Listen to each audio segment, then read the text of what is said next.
वैसी इलस्ट्रेशंस आती नहीं है, मैं तो आपको करा रहा हूँ, वैसे आता नहीं है। तो क्या आएगा, बुक के क्वेश्चन कर लेंगे बस, और क्या, मतलब आरटीपी के पास्ट ईयर के कर लेंगे एंड दैट्स इट। तो सब कुछ करेंगे, निश्चिंत रहिए। बट एक आपको तसल्ली तो हो जाए, हाँ स्टडी मटेरियल का सारी इलस्ट्रेशन हो गई है, क्वेश्चंस हो गए, बैक एक्सरसाइज हो गई, सब कुछ हो गई है। इलस्ट्रेशन 2 जो है उसे आप बाद में करेंगे उसे, अभी इलस्ट्रेशन 3 की तरफ मूव करते हैं। What will be your answer in the above question if it is practicable for an enterprise to determine the carrying amount of the replaced part? अच्छा, ये मतलब ऊपर वाले से ही ताल्लुक रखता है, तो चलो दोनों ही देख लेंगे, बट पहले इसको देख लेते हैं फिर। ये कह रहे हैं ऊपर वाले क्वेश्चन में, अगर if it is not practicable for an enterprise, अगर ये प्रैक्टिकेबल नहीं है for an enterprise to determine the carrying amount of the replaced part, मतलब कि कुछ ना कुछ ये रिप्लेसमेंट करना चाहते हैं, रिप्लेस्ड पार्ट है या कुछ ना कुछ को आपने चेंज करा है किसी पार्ट को, और प्रैक्टिकेबल नहीं है कि आप उसकी कैरिंग अमाउंट निकाल पाए। रिप्लेस्ड पार्ट की कैरिंग अमाउंट मतलब ये कहने का मतलब है कि मान लो कि ये बड़ी मशीन है, इसमें जो है 10 लाख की मशीन आई है, तो इस मशीन में जो है काफ़ी सारे पार्ट्स लगे हुए हैं। जैसे कि कंप्यूटर होता है तो उसमें मॉनिटर है, उसमें सीपीयू है, उसमें सीपीयू के अंदर उसमें रैम है, प्रोसेसर है, हार्ड डिस्क है, डीवीडी प्लेयर है, सब कुछ है। तो पूरे की आपने प्राइस दिया, आप तो पूरा ले आए। ये कहते हैं कि अगर उसका एक कंपोनेंट आप रिप्लेस कर रहे हो, चेंज कर रहे हो, तो उस कंपोनेंट की आज 5 साल बाद, 7 साल बाद जब भी रिप्लेस कर रहे हो, तब उस पर्टिकुलर कंपोनेंट की क्या वैल्यू रह गई। अगर आप रिप्लेस कर देंगे तो उसको आप हटा देंगे, क्योंकि वो हट गया, वो रिप्लेस हो गया, और नए पार्ट का डाल देंगे, प्रोवाइडेड उसका रिकॉग्निशन क्राइटेरिया मीट हो जाए। मतलब कि अगर आप इस पार्ट को रिप्लेस कर रहे हैं, मैं 1 GB रैम जो खराब हो रही है उसकी जगह मैं 4 GB रैम लगा रहा हूँ, जिससे कि मेरा डेफिनेटली परफॉर्मेंस बढ़ेगी, इकोनॉमिक बेनिफिट्स बढ़ेंगे कुल मिलाकर। तो 1 GB रैम की जो कैरिंग अमाउंट है, जो बची हुई अमाउंट आ रही है इस पूरे टोटल में, रिटर्न ऑन वैल्यू में, उसको हटाना है। और 4 GB की जो कॉस्ट लगी एक्स्ट्रा, क्योंकि इससे फ्यूचर इकोनॉमिक बेनिफिट बढ़ेंगे, तो मैं इसको डाल दूंगा, नहीं बढ़ेंगे तो नहीं डालूंगा, पीएनएल में डालूंगा। खर्चा लगा है तो कहीं ना कहीं रिकॉर्ड करना ही पड़ेगा। तो ऊपर वाले पार्ट में यही लिखा हुआ है, जो आप रिप्लेस कर रहे हो उस रिप्लेस पार्ट का जो है उसे आपने आइडेंटिफाई कर लिया, तो उसे आप डी रिकॉग्नाइज करेंगे, मतलब उसकी कॉस्ट की कैरिंग अमाउंट को हटा देंगे। प्रैक्टिकल जो है कभी कभी क्वेश्चन पेपर में आता नहीं है। अगर नहीं बता पा रहे हो, कॉस्ट पता नहीं लगा पा रहे हो जो रिप्लेसमेंट कर रहे हो उसकी, उस केस में क्या होगा, उस केस में और the estimated cost of future similar inspection as an indication, तो उस केस में जो है you may use the cost of the replacement और the estimated cost of future similar inspection as an indication of what the cost of the replaced part inspection component was when the item was acquired or constructed। मतलब estimated basis पर उसे ले सकते हो। Estimation जो है उसका बहुत बड़ा जो है मीनिंग है, कैसे भी ले सकते हो। हाँ, तो कुल मिलाकर एस्टिमेटेड बेसिस पर ले सकते हो, यही आपको लिखना है। पेपर में कभी ये क्वेश्चंस नहीं आते हैं, ना ही मैंने दिए हैं। पूरा AS 10 से ही कभी क्वेश्चन नहीं आता है, अब आ जाए तो अच्छी बात है। बट ये जो टिपिकल चीज़ है, ये पूरा का पूरा जो हमने इलस्ट्रेशन 2 और 3 करी है, ये ताल्लुकात रखती है एक पर्टिकुलर एसिड से जिसका कोई कंपोनेंट रिप्लेस हो रहा है। इस कंपोनेंट को रिप्लेस कर रहे हो तो दूसरा लगा रहे हो, तो इसको हटाना पड़ेगा। ये कंपोनेंट जा रहे तो इसको हटाना पड़ेगा, और जो नया कंपोनेंट आ रहा है इसको डालना पड़ेगा। एक तरह से जो हम एक्सचेंज की बात करते हैं ना, एक्सचेंज में क्या होता है, वही वाला कॉन्सेप्ट यहाँ लगेगा, बट एक कंपोनेंट के लिए। आगे देखते हैं, इलस्ट्रेशन नंबर 4 आ रही है।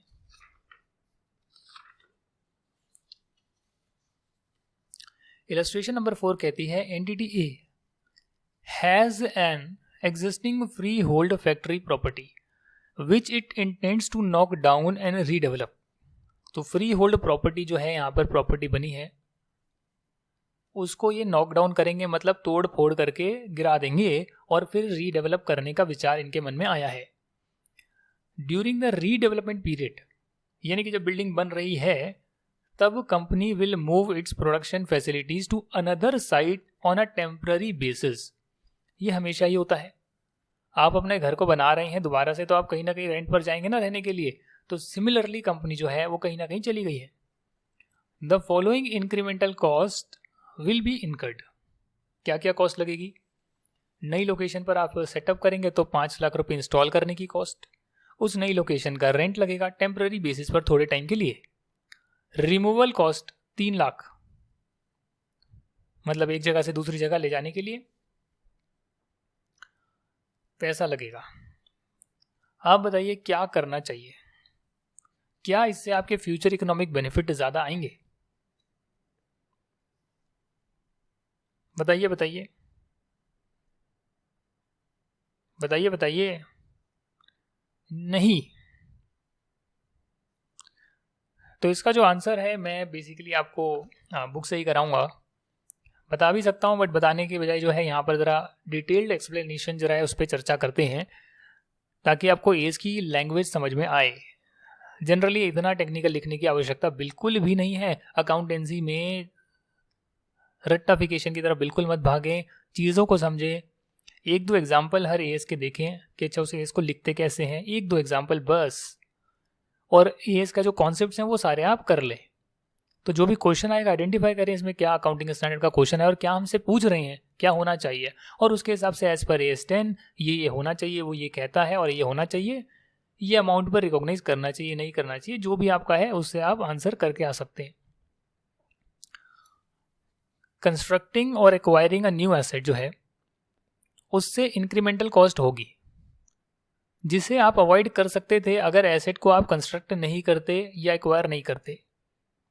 ये सभी कॉस्ट एसेट की कॉस्ट में इंक्लूड नहीं होगी, क्योंकि रीजनिंग बिकॉज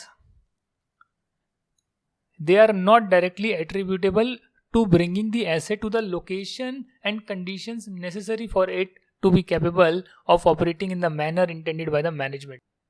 मतलब क्या हो गया ये कि ये जो आप खर्चा रेंट का खर्चा कर रहे हैं, सेटअप कॉस्ट कर रहे हैं, ये 3 लाख रुपए का रिमूवल कॉस्ट कर रहे हैं, इस केस में ये आप टेम्पररी बेसिस पर शिफ्ट कर रहे हैं कहीं पर।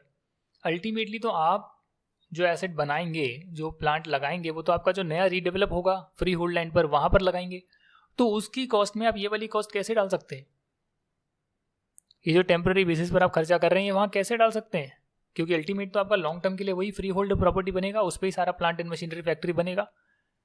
तो वहां जो बन रहा है उसको प्रेजेंट लोकेशन पर रेडी टू यूज लाने के लिए ये खर्चे की जरूरत नहीं थी। ये एक्स्ट्रा खर्चा आपने करा है टेम्पररी बेसिस पर, तो वो पूरा खर्चा आपका पीएनएल में जाएगा। रीलोकेशन जो खर्चा होता है वो एस 10 के रिक्वायरमेंट मीट नहीं करता, इसके लिए कैपिटलाइज नहीं किया जाता है। तो ये मैंने आपको कराया भी हुआ है। हाँ, आपने नोट्स खोल के देखो, उसमें लाइन लिखवाई हुई है, बट आप बोलेंगे कि हम एक ही लाइन पेपर में लिख कर आएंगे, 2 ही लाइन लिख कर आएंगे। जी नहीं, आप एक्सप्लेन करेंगे। जैसे यहाँ पर हम बुक भी तो कर रहे हैं ना साथ में, ताकि हमें ज़्यादा एक्सप्लेनेशन पता लगे कि हमने एक बात पहले पढ़ ली, एक बात बाद में पढ़ ली।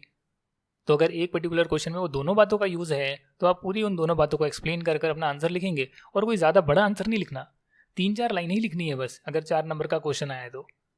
सारे प्रैक्टिकल सब्जेक्ट्स में आपको बहुत ज़्यादा नहीं लिखना है, किसी भी प्रैक्टिकल सब्जेक्ट में, चाहे वो इनकम टैक्स हो, कॉस्ट अकाउंटेंसी हो। अगर उसमें थ्योरी का क्वेश्चन नहीं है तो आपको उसमें कम से कम लिखना है 3-4 लाइन में, बट राइट एक्सप्लेनेशन लिखनी है। हाँ, इनकम टैक्स में मानता हूँ कि अगर आप उसमें इनकम टैक्स कंप्यूट कर रहे हैं तो अगर वर्किंग नोट बनाना है या उसकी एक्सप्लेनेशन 1-2 लाइन की लिखनी है कि भाई हम ये क्यों कर रहे हैं, क्यों नहीं कर रहे हैं, इसका सेक्शन नंबर हमें पता है, तो वो एक्सप्लेनेशन आप जरूर वर्किंग नोट्स में बनाकर आ सकते हैं, उसका रेफरेंस डाल सकते हैं। तो पर पॉइंट वहाँ भी जो है 2-2 लाइनें जाएगी। वहाँ पर पॉइंट 5-6 आ जाते हैं इनकम टैक्स में, भैया ये रीजनिंग लिखनी है, तो 2-2 लाइन लिखोगे तो वो 10 लाइनें बन जाएगी, तो वो बड़ा आंसर बन जाता है। बट एक्चुअली में ज़्यादा लिखना नहीं होता है, 1-2 लाइन की एक्सप्लेनेशन लिखनी होती है। कहाँ पे? पॉइंट वालों में 4 नंबर का है तो 3-4 लाइन का एक्सप्लेनेशन लिखनी होगी, मिनिमम बोल रहा हूँ मैं। थोड़ा ज़्यादा लिखना चाहिए, लिख सकते हैं। इलस्ट्रेशन 5 देखते हैं। ब्रैकेट में जो लिखा है उसको आप इग्नोर करें, सीधा सीधा क्वेश्चन पढ़ें। एंटिटी ए जो है, जो हमने बात करी बिग बाजार की और ये आपका रिलायंस फ्रेश की, ये मेजर चेन सुपरमार्केट की चलाते हैं। Has acquired a new store location, नई स्टोर लोकेशन ली है। न्यू लोकेशन में सिग्निफिकेंट रिनोवेशन एक्सपेंडिचर हो रहा है। मैनेजमेंट को लगता है रिनोवेशन जो है वो 3 महीने तक चलेगा, तब तक सुपरमार्केट को क्लोज रखा जाएगा। मैनेजमेंट ने एक बजट प्रिपेयर करा है, क्या क्या खर्चा होगा कंस्ट्रक्शन का, रीमॉडलिंग का। सैलरीज टू स्टाफ दी जाएगी, who will be preparing the store before it's opening and related utilities cost. आपको बताना है उन एक्सपेंडिचर का क्या होने वाला है, इन कॉस्ट का क्या होने वाला है। देखिए इसमें दो पार्ट हैं। आप अगर रिनोवेट कर रहे हैं और सिग्निफिकेंट रिनोवेशन है जिससे कि अगर प्रोवाइडेड फ्यूचर इकोनॉमिक बेनिफिट आएंगे, आप कंडीशन लिख कर आएंगे। मैं आपको कंडीशंस दिखा देता हूं, यहाँ पर रिकॉग्निशन कंडीशन दे रखी होगी।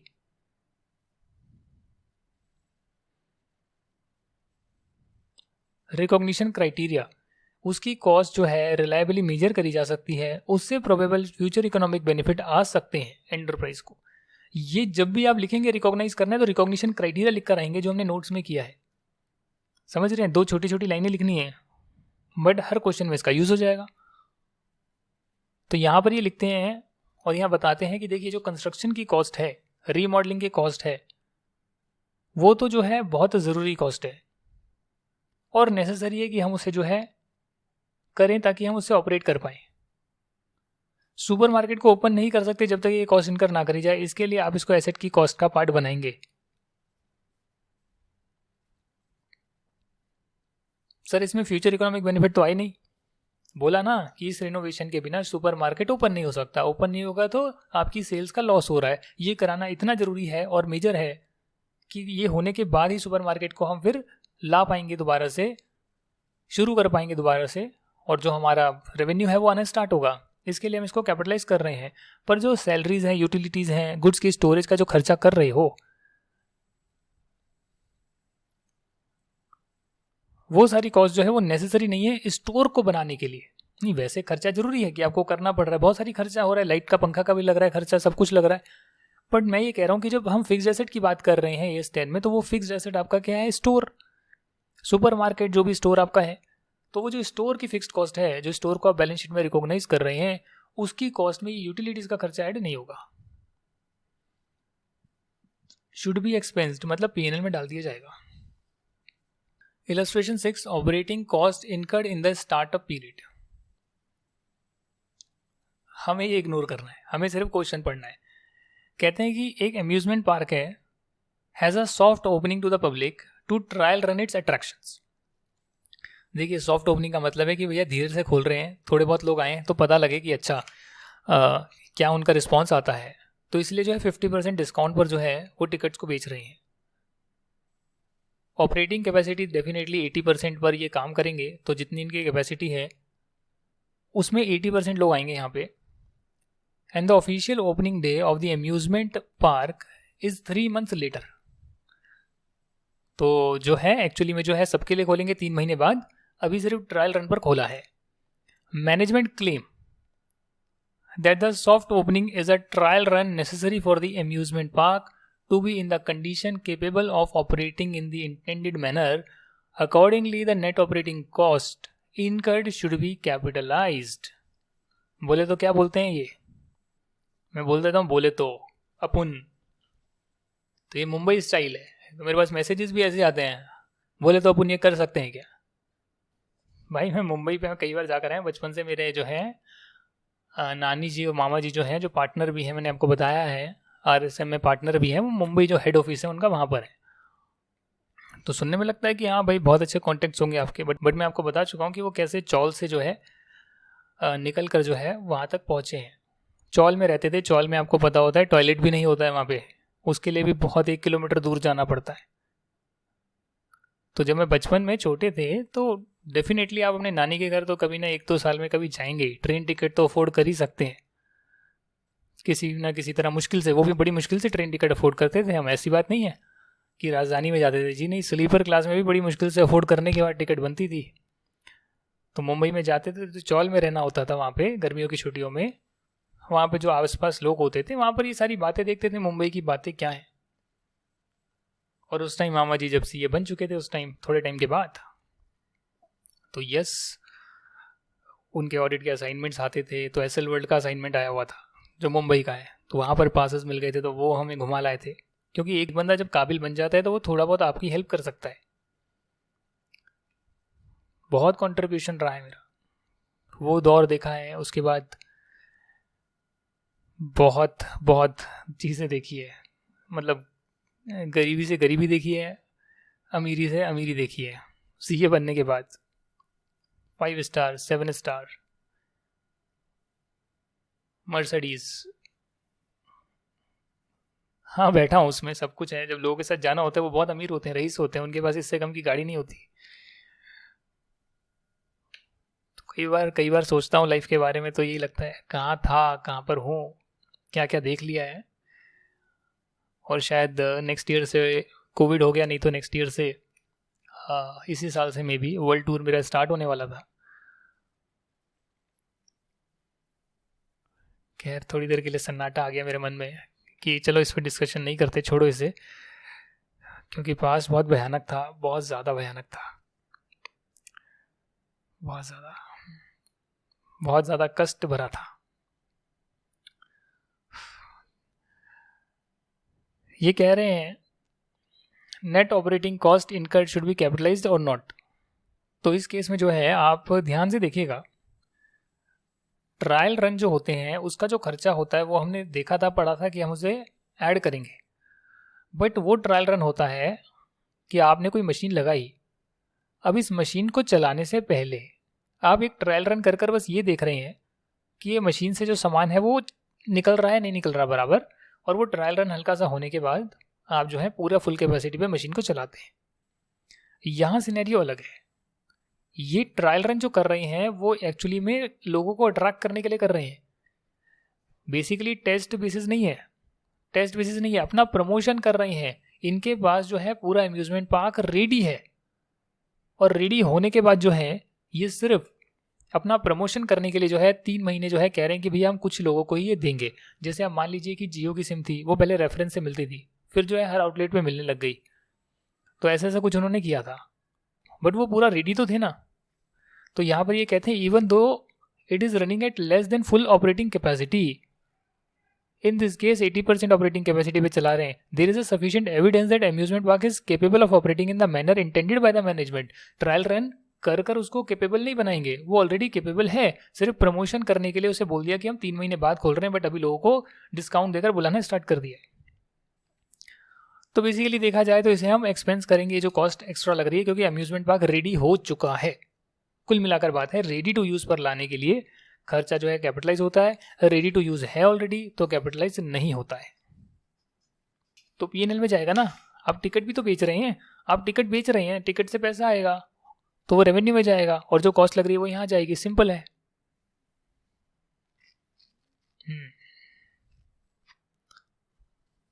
Illustration 7, consideration received comprising a combination of non monetary and monetary assets. हमें ये लाइन नहीं पढ़नी है, हमें तो सिंपल सा देखना है, एंटिटी ए ने एक्सचेंज करा है surplus land with a book value of 10 lakh for cash of rupees 20 lakh and plant and machinery valued at 25 lakh. मतलब एक्सचेंज करा है सरप्लस लैंड जिसकी बुक वैल्यू 10 लाख है, बट बुक वैल्यू तो 10 लाख है, आप एक्सचेंज कर रहे हो 20 लाख के बदले। प्लांट एंड मशीनरी को 25 लाख पर वैल्यू करा है। इन कॉस्ट को वैल्यू कैसे करेंगे? मतलब आप क्या कर रहे हो, आप लैंड देकर प्लांट एंड मशीनरी ले रहे हो, ये कॉन्सेप्ट है। तो लैंड तो जा रहा है, उसे तो डी रिकॉग्नाइज करना पड़ेगा 10 लाख को, प्लांट एंड मशीनरी आ रहा है वो 25 लाख का आ रहा है, और आपका जो है लैंड है वो आपका जा रहा है। लैंड जा रहा है तो उसे आप डी रिकॉग्नाइज करेंगे, और जो आपका प्लांट एंड मशीनरी आ रहा है उसकी वैल्यू जो है 25 लाख, उसे आप रिकॉग्नाइज कर लेंगे। तो 25 लाख को आप रिकॉग्नाइज करेंगे। इन्होंने अलग तरीके से बताया 45 लाख माइनस 20 लाख इज 25 लाख। हाँ, मैं आपको डायरेक्टली बता रहा हूँ, ये बहुत सिंपल है, इसमें कोई ज़्यादा लॉजिक नहीं है। जो चीज़ आ रही है उसकी फेयर मार्केट वैल्यू पर रिकॉग्नाइज करी जाएगी, एक्सचेंज कर रहे हैं उस केस में। और ये मैंने कराया भी था आपको, कमर्शियल सब्सटेंस होगा या नहीं होगा, है ना। अब कमर्शियल सब्सटेंस नहीं है इस केस में, तब क्या होगा? इसमें एंटिटी एक्सचेंज कर रही है कार एक्स जिसकी बुक वैल्यू है 13 लाख और फेयर मार्केट वैल्यू है 13.25 lakh for a cash of 15,000, and car Y जिसकी फेयर वैल्यू है 13,10,000। अजीब तरीके से लिखते हैं तो समझ में नहीं आता किसको क्या एक्सचेंज कर रहे हैं। भैया कार एक्स को जो है एक्सचेंज कर रहे हैं विद कार वाई। अब अगर आपके पास जो है कमर्शियल सब्सटेंस नहीं है तो उस केस में आप देखते हैं कि आप जब कमर्शियल सब्सटेंस नहीं होता तो उसमें हम बुक वैल्यू को एडजस्ट कर लेते हैं। तो कैश अगर हमें मिला तो उसे हम माइनस कर लेते हैं, और कैश अगर हमने दिया तो बुक वैल्यू में ऐड कर लेते हैं जहाँ कमर्शियल सब्सटेंस नहीं होता। और ये मैंने लास्ट वीडियो में आपको बताया, उसका प्रैक्टिकल एग्जाम्पल आ रहा है। कुल मिलाकर बात यह है कि अगर क्वेश्चन होगा और उसमें बहुत सारी वैल्यूज हैं तो जब तक आपको अकाउंटिंग स्टैंडर्ड नहीं समझ में आया हुआ है और वो याद नहीं है आपको, तब तक आप इन वैल्यूज़ में कन्फ्यूज हो गए और बोले क्या 13 लाख पे लिखूँ या 13.25 लाख लिख कर आ जाऊँ या 13.10 लाख लिख लूँ या किसी में से 15,000 माइनस प्लस करके लिख कर आ जाऊँ, कुछ नहीं समझ में आ रहा। बट वहीं आपको अगर वो सिर्फ एक लाइन याद है कि कमर्शियल सब्सटेंस प्रेजेंट नहीं है, तो उस केस में जो ओल्ड बुक वैल्यू है उसी पर रहता है। सिर्फ जो आपने कैश पे करा, ये कैश आपको मिला, इसमें है कि कैश आपको मिला है। जब आप एक्सचेंज कर रहे हैं तो फौरा कैश कर रहे हैं, तो कैश आपको 15,000 मिल रहा है और साथ में एसेट भी मिल रहा है, तो आप 15,000 को एडजस्ट कर लेंगे, मिल रहा है तो माइनस कर लेंगे वैल्यू से और बाकी वैल्यू पर आप रिकॉग्नाइज करेंगे। तो एस याद है तो ये तो बिल्कुल आपको चुटकी में हो गया। एस नहीं याद, कॉन्सेप्ट भी याद नहीं है तो गड़बड़। तो इसलिए अकाउंटिंग स्टैंडर्ड जो हमने करा है उसको 2, 4, 5 बार पढ़ो और फिर ये सारी इलस्ट्रेशंस करोगे तो इतना कॉन्सेप्ट खुल जाएगा कि एग्जाम में तो इससे बहुत ज़्यादा आसान क्वेश्चन आएगा, बहुत ज़्यादा।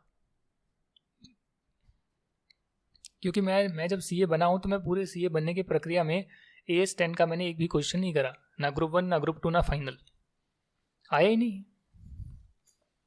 मैं अकेला ही पढ़ते रहता था, AS 10 आता ही नहीं था क्वेश्चन। अब ये कहते हैं एंटिटी ए जो है एक लार्ज मैन्युफैक्चरिंग ग्रुप है। It owns a number of industrial buildings, such as factories and warehouses, and office buildings in several capital cities.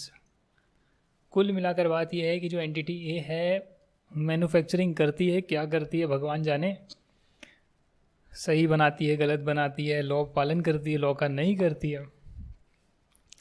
उसके पास नंबर ऑफ इंडस्ट्रियल बिल्डिंग है, जैसे फैक्ट्रीज़ हैं, उसके पास वेयर हाउसेज हैं, ऑफिस की बिल्डिंग्स हैं, अलग अलग कैपिटल सिटीज़ में है। दिल्ली, मुंबई, चेन्नई, हैदराबाद, कोलकाता, जयपुर, अहमदाबाद, इन जगहों पर होगा। The industrial building are located in industrial zones, तो उन जगहों के जो जो इंडस्ट्रियल जोन्स हैं वहाँ पर लोकेटेड है। हालांकि ऑफिस बिल्डिंग जो है वो सेंट्रल बिजनेस डिस्ट्रिक्ट में लोकेटेड है। गुड़गांव, कनाट प्लेस, मुंबई का जो है सेंटा क्रूज, अंधेरी और अलग अलग जगह पर लोकेटेड है। एंटिटी ए की जो मैनेजमेंट है want to apply the revaluation model as per AS 10 to the subsequent measurement of the office buildings but continue to apply the historical cost model for the industrial buildings। आपको बताना है क्या कर सकते नहीं कर सकते, आपको बताना है क्या कर सकते हैं या नहीं कर सकते। जी बताइए। देखिए बिल्कुल कर सकते हैं। जैसे मैंने बताया कि जब आप रिवैल्यूएशन करेंगे तो एक पर्टिकुलर क्लास में जितनी चीज़ें आ रही है, एक कैटेगरी में जितनी चीज़ें आ रही है उसे आप सबको रिवैल्यू करेंगे। तो यहाँ पर अगर आप कैटेगरी देखें तो इंडस्ट्रियल बिल्डिंग की अलग कैटेगरी है और ऑफिस बिल्डिंग की अलग कैटेगरी है। तो इसीलिए अगर ये कैटेगरी को बदलना चाहते हैं तो बदल सकते हैं, उसमें कोई दिक्कत नहीं है। जितनी प्रॉपर्टी ऑफिस बिल्डिंग के अंदर होगी उन सभी को रिवैल्यू करना जरूरी होगा, ठीक है ना। AS 10 permits assets to be revalued on a class by class basis, तो ये लाइन लिख कर आना जरूरी है, ठीक है ना सर।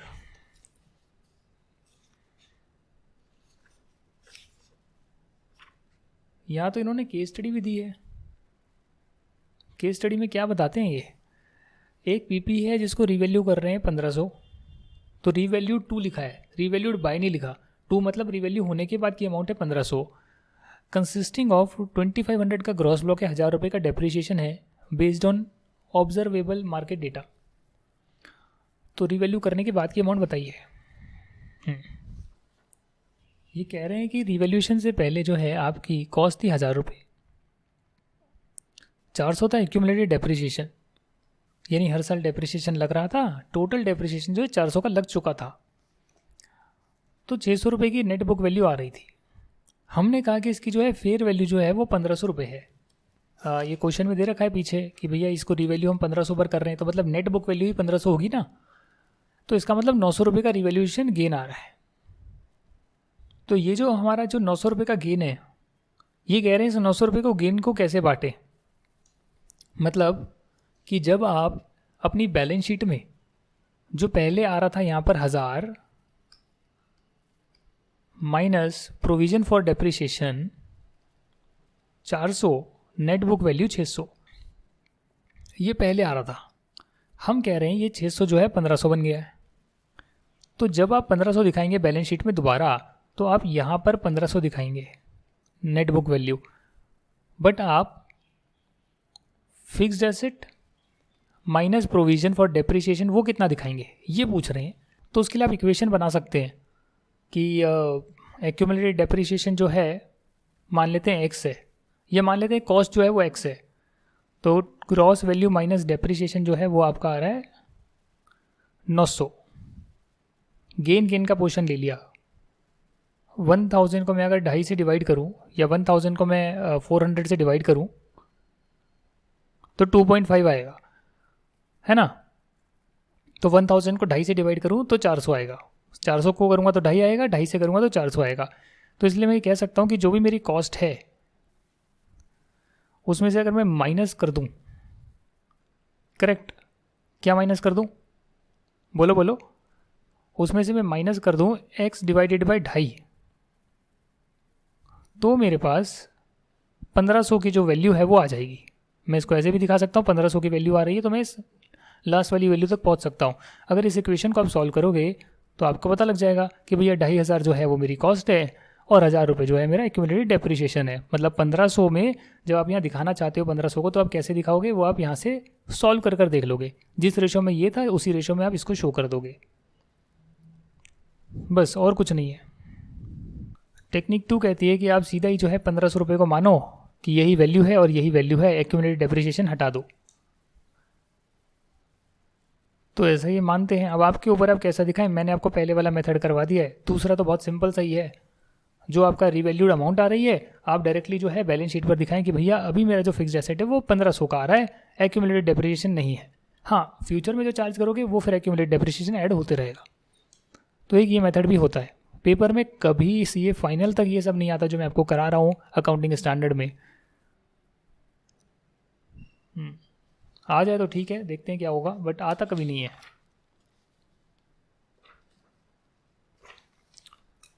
एनटीटी ए की पॉलिसी है for not providing of depreciation on PP capitalize in the year until the following year but provides full depreciation in the year of disposal of asset. देखिए गलत है, आपको जो है हर साल उसे चार्ज करना होता है। ये पॉलिसी बिल्कुल भी सही नहीं है, अकाउंटिंग स्टैंडर्ड के खिलाफ है। जैसे ही एसेट जो है रेडी फॉर यूज़ होता है उसके बाद आपको डेप्रिसिएशन चार्ज करना पड़ता ही है। यहाँ पर एक और एग्जांपल है एंटिटी ए, जिसने परचेज करा है एसेट 1 जनवरी 2013 को, आप 2023 कर लेना, बुक में बहुत आउटडेटेड चीज़ें दे रखी है। And asset had an estimated life of 10 years, residual value 0 है, कुछ नहीं बचेगा। On 1 January 2017 the directors review the estimated life and decide that asset will probably be useful for further 4 years.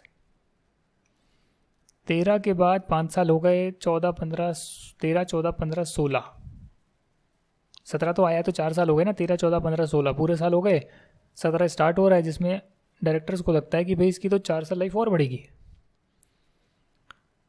तो आपको डेप्रिसिएशन बताना है। तो देखो जाहिर सी बात है, सिंपल सी बात है कि पहले जब इसकी वैल्यू थी 1 लाख रुपए, पहले इसकी वैल्यू 1 लाख थी और ये 10 साल चलने वाला था, तो 10,000 रुपये का हर साल का डेप्रिसिएशन बनता था।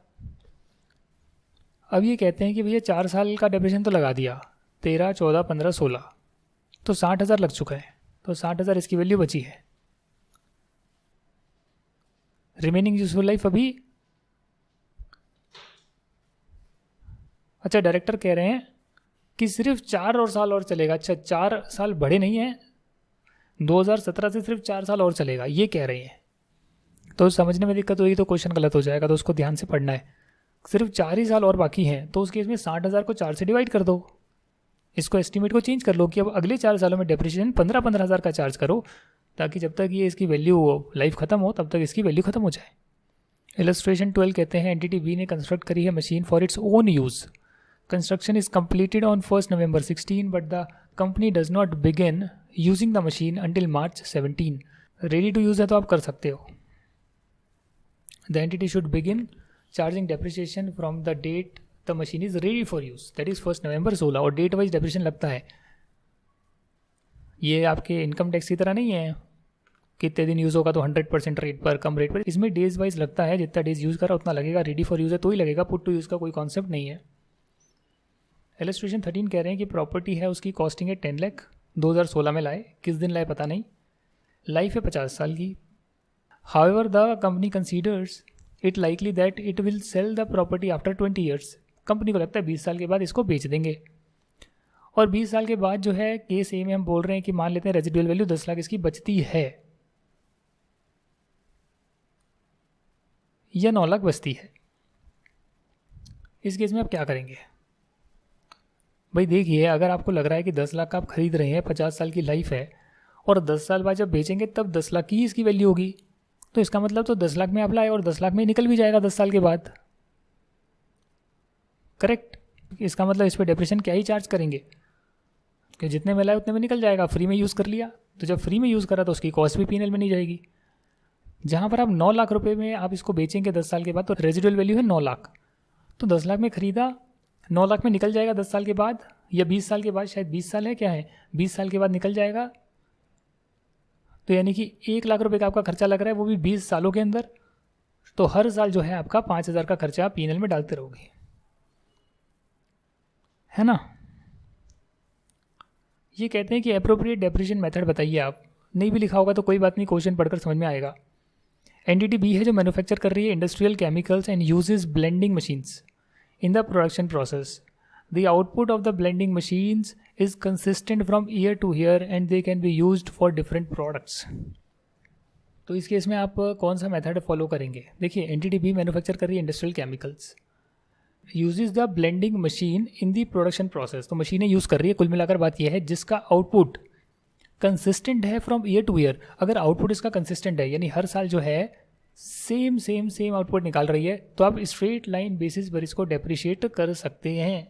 बट कितने सालों में एसएलएम बेसिस पे डेप्रिशिएट करेंगे, या क्या इसकी यूजफुल लाइफ है, वो आप इन फैक्टर्स पे कंसीडर कर सकते हैं। भैया इसको कितना मेंटेनेंस लग रहा है, नया मशीन कब आ जाएगा, नई जनरेशन मशीन जिसको फिर हमें रिप्लेस करना पड़ेगा, तो उतने सालों में आप समझें कि इसकी यूजफुल लाइफ उतने साल की है।